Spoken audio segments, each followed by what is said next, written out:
Hello friends, I am Sanjay Gupta. In this video, I am going to discuss about passing and returning objects in functions. This is related to C++.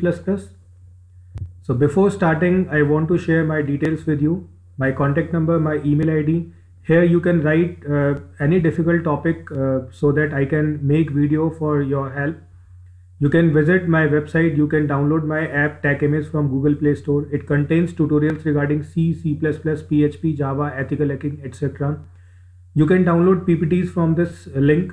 You can read various books related to programming languages, and you can subscribe and watch my YouTube channel where videos are available related to various programming languages. So follow these information for your study and placement purposes. So coming on to the topic, first I am going to explain passing objects as arguments. So objects may be passed to functions in the same way as any other type variable can be passed. So you have used functions in C as well as in C++.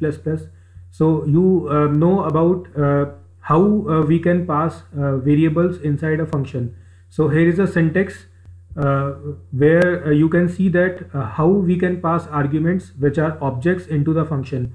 So here return type is available, then function name is available, then in parenthesis objects as arguments is written. It means in parenthesis we can pass the objects as an argument to the function for processing. So we can understand this concept with the help of example. So here an example is implemented which is showing addition of two complex numbers. So you can see that the objective of the program is to add two complex number. That's why name of class is complex. Then real and imaginary, two data members are available. So real and imaginary, these two data members are private by default because I have not used private. But these members will be automatically private here. Then public section is used. Inside public section, three functions are declared. So I have declared only functions in public section, and these functions will be defined outside the class. So we can say that these functions are outside member function. So first function is read, second function is show, and third function is add. So you can see that in add function I have mentioned complex two times. So this complex is representing that add function will receive two arguments which are the object of a particular class. So class is complex. It means add function will receive two arguments which are of complex type. Then two functions are defined, in which first is read function. So this function's definition is very simple for you. It is reading real and imaginary values from user, and it is defined outside the class with the help of scope resolution operator. Then show function is defined. In show function, again printing of real and imaginary values are available, and if condition is used for negative or positive imaginary value, it is also implemented with the help of scope resolution operator. So in continuation with the example, this third function is important. This function is add, and you can see that here C1 and C2, two arguments are available which are objects. So I am going directly to the main function because we have to relate this definition with the calling statement. So in this calling statement you can see that here C3 is implicit argument and C1 and C2 are explicit arguments. So now you have to understand the difference between implicit and explicit arguments. So friends, when we pass explicit arguments, they will be received by formal parameters. So here these C1 and C2 are known as formal parameters. The value of C1 will be assigned into C1, which is available in definition, and C2 will be assigned into C2. So it means explicit arguments have passed their values to formal arguments. So actual arguments are available in place of function call, but formal arguments are available in function definition. So in definition you can see that C1.real plus C2.real and C1.imaginary and C2.imaginary these statements are available. So these statements are adding explicit arguments values, and the results are assigned into real and imaginary. Here I have not used dot operator. So friends, whenever we use implicit argument, which is an object, so this implicit argument will be accessed directly inside the function definition without any dot operator. So there will be only one implicit argument whenever we are calling a function. So this implicit argument can be accessed directly without using dot operator. But the explicit argument will be received in formal parameters.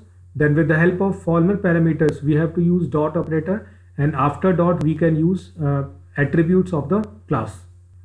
So I hope this example is pretty clear to all of you who are seeing this video.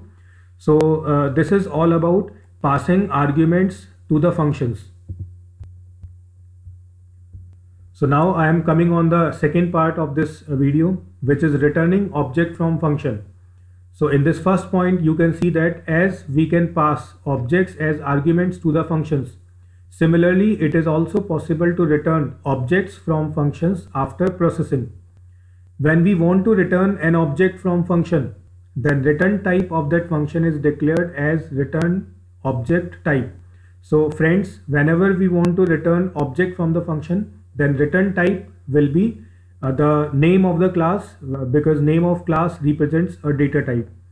It is similar to that of returning normal variables from function. So this theoretical part is very clear. So now we have to understand the example related to this returning object from function. So I am using that complex program to explain this concept to you. So in this program, you can see that three functions are declared: read, show, and add.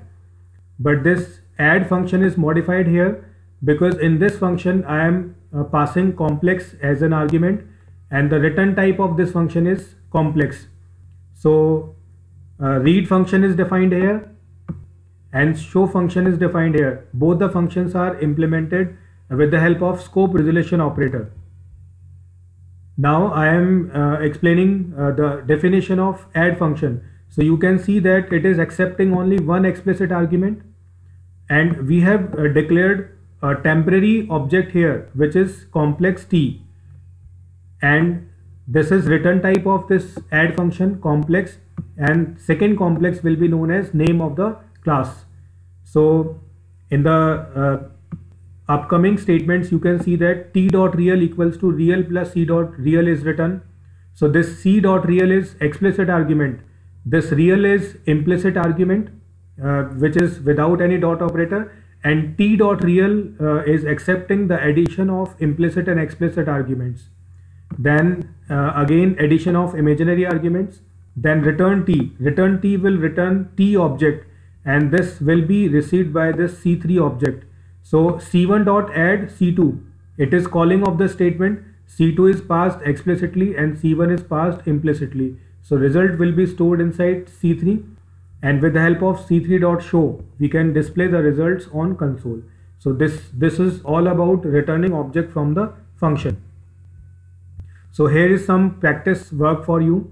You can implement these programs on your laptop or desktop, or if you want to understand the concept of these programs, so you can watch my practical demonstration videos related to C++. So first program is to write a program to read height of two persons in feet and inches and print their sum, then sum of two 1D arrays, then sum of two 2D arrays. So implement these programs, or you can watch my videos. Again, you can notice my information for your study and placement purposes. These material will be very much helpful for you. Thank you for watching this video.